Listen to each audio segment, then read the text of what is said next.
انہوں نے یہ سوچا کہ یہ میرپور ڈویژن میں وہ دھاندلی کر کے جھوٹے ریزلٹس عام کرے اور مظفر آباد ڈویژن میں ہونے والے الیکشن میں آپ پہ، یہاں کے شہریوں پہ، یہاں کے ووٹر پہ ایک سیاسی دباؤ آ جائے گا، اور وہ پھر زور زبردستی جو اپنی پرفارمنس کی وجہ سے ان کو ووٹ نہیں ملتا، جو عوام کے اعتماد نہ ہونے کی وجہ سے ان کو عوام کا ساتھ نہیں ملتا، ان کا ناکام نالائق ترین وفاقی حکومت میں پرفارمنس کی وجہ سے جو عوام ان سے نفرت کرتے ہیں، گالی دیتے ہیں، تو وہ آپ سے ووٹ نہیں مانگ رہے، وہ آپ پہ حق پہ ڈاکہ مارنا چاہتے ہیں، آپ کے ووٹ پہ ڈاکہ مارنا چاہتے ہیں۔ مگر ان کو میں بتانا چاہتا ہوں کہ یہ مظفر آباد ہے، سری نگر نہیں ہے۔ انشاءاللہ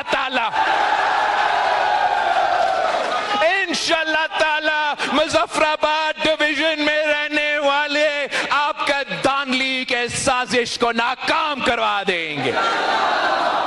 کوئی انکار کر سکتا ہے، کوئی انکار کر سکتا ہے کہ انہوں نے جاوید بھٹانوی کے سیٹ پہ میرے کارکن کو شہید کر کے اپنا شکست کو جیت میں تبدیل کیا ہے؟ کوئی اس بات پہ انکار کر سکتا ہے؟ آپ سب جانتے ہو چودھری یاسین صاحب کو، نہیں آج سے نہیں، کب سے جانتے ہو چودھری یاسین صاحب کو؟ آپ کب سے جانتے ہو؟ کتنے الیکشنز لڑ کے آیا ہے؟ پچھلے الیکشن میں پہلی دفعہ میں نے چودھری یاسین صاحب سے کہا کہ ایک نہیں، اپنے 2 سیٹوں سے لڑنا ہے، ابائی سیٹ سے بھی لڑو اور جائے شہر والے سیٹ سے بھی لڑ کے آئے۔ اس نے کہا مجھے کہ پارٹی کا حکم میں مانتا ہوں، مگر حقیقت یہ ہے، گراؤنڈ حقیقت یہ ہے کہ اے جے کے کا حکومت نون لیگ کا ہے، وفاق میں حکومت عمران خان کے لیے، عمران خان کا ہے، یہ میرے لیے مشکل ہوگا، لیکن پارٹی کا حکم ہے، میں پارٹی کا حکم قبول کرتا ہوں۔ اور اگر اس الیکشن میں جنرل فیض کے دور میں سلیکٹڈ راج میں چودھری یاسین صاحب دونوں سیٹیں ڈالتے ہیں، اس کے باوجود کہ ان پہ گولیاں چلے، اس کے باوجود کہ ان کے بیٹوں کو جیل میں بند کیے گئے، 2 سیٹیں نکالے، اپنے ابائی گاؤں کا سیٹ نکالا، ابائی حلقہ نکالا، اور وہ شہر والا سیٹ، میرپور شہر کی سیٹ، کوٹلی شہر کی سیٹ جو ہم قائد عوام شہید ذوالفقار علی بھٹو کے دور میں جیتا تھا، اور اس کے بعد کسی ایک الیکشن میں نہیں جیتے تھے، اس الیکشن میں، پچھلے الیکشن میں چودھری یاسین صاحب نے وہ شہر والے سیٹ کو کم مارجن میں سے صحیح، لیکن وہ سیٹ پہ نکال کے دیا تھا مجھے۔ اب میں یہ کیسے قبول کروں؟ میں یہ کیسے قبول کروں؟ میں کیسے قبول کروں کہ اس الیکشن میں وہی چودھری یاسین دونوں سیٹیں سے لڑ رہا ہے، ابائی سیٹ سے بھی، شہر والے سیٹ سے بھی۔ بوائیکاٹ کا ماحول ہے، بوائیکاٹ کا شور ہے، ایک طرف پی ٹی آئی کہہ رہے ہیں کہ نہیں بوائیکاٹ کرو، دوسری طرف یہ احتجاج کرنے والے کہہ رہے ہیں کہ بوائیکاٹ کرو، فضا ایسے کچھ ہے۔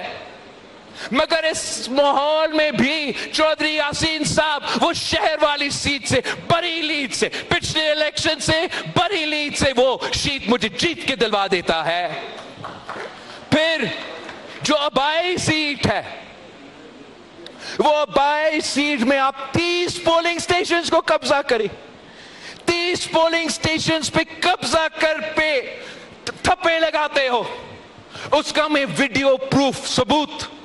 میں نے ویڈیو ثبوت دیا ہے، اپنا سوشل میڈیا پہ آج بھی دیکھ سکتے۔ اور آپ اپنا شکست کو،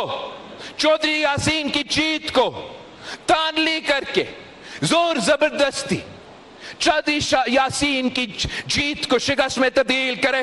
تو ہم نہیں قبول کر سکتے ہیں۔ ہم کیوں قبول کریں؟ اور میں آپ کو بتانا چاہ رہا ہوں، میرے پاس وہ 30 پولنگ سٹیشنز کا ریزلٹس موجود ہے، اور جہاں باقی حلقہ میں